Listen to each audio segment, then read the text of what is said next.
the external shifts, they definitely bring something. Like, I do recommend to people they go traveling, go see the world. That was all good, and I don't regret any of it. But there was a deep realization at that point that um, there was an inner shift that was needed. And so that's why I decided to go and look into meditation. I had no interest in becoming a teacher or anything at that point. But I found a teacher in a place in London, close to where I lived, and I read the website, and it all seemed fairly scientific. I was very anti religion, anti spirituality, complete atheist in my worldview, so definitely didn't want anything that I considered weird. And yeah, so found this website, found this woman who was teaching it. She'd been teaching 20 years, and I thought, oh, this sounds good. This sounds right. It's all about stress release and calming down the nervous system. And I just wanted to sleep. That was the main thing. I just thought, if she can sort this insomnia problem out, then maybe I'll be clear headed enough to figure out what to do with the rest of my life. So I went along to this course. It was a 4-day course, couple of hours each day over a long weekend, and then that was it. So I went along, got the instruction, learned how to meditate with the mantra in this very, very effortless way.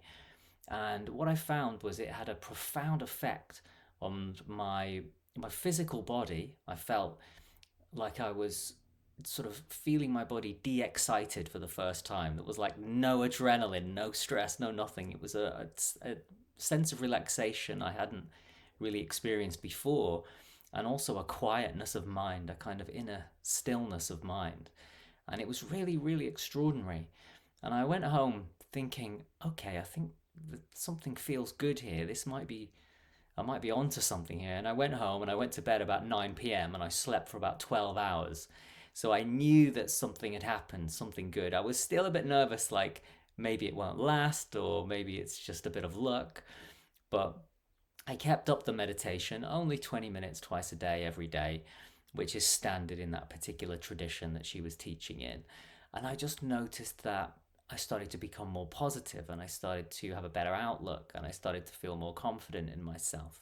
And it was as if taking these short periods each day to just stop and go inwards was helping me tap into a kind of a wellspring of inner happiness that was just naturally there, just being overlooked most of the time.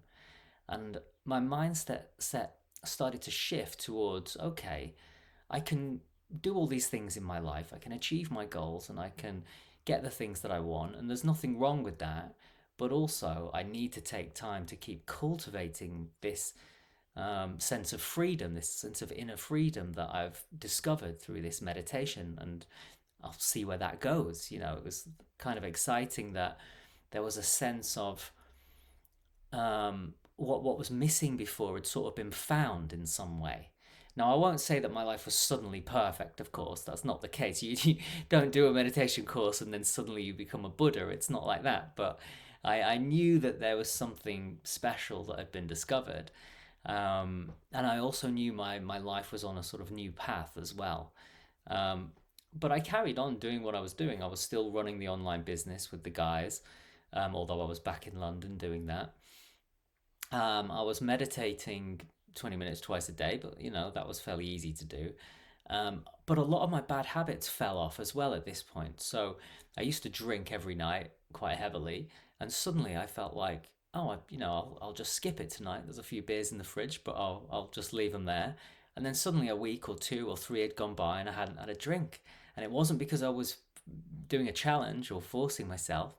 It was just because I felt quite nice in my head and in my nervous system.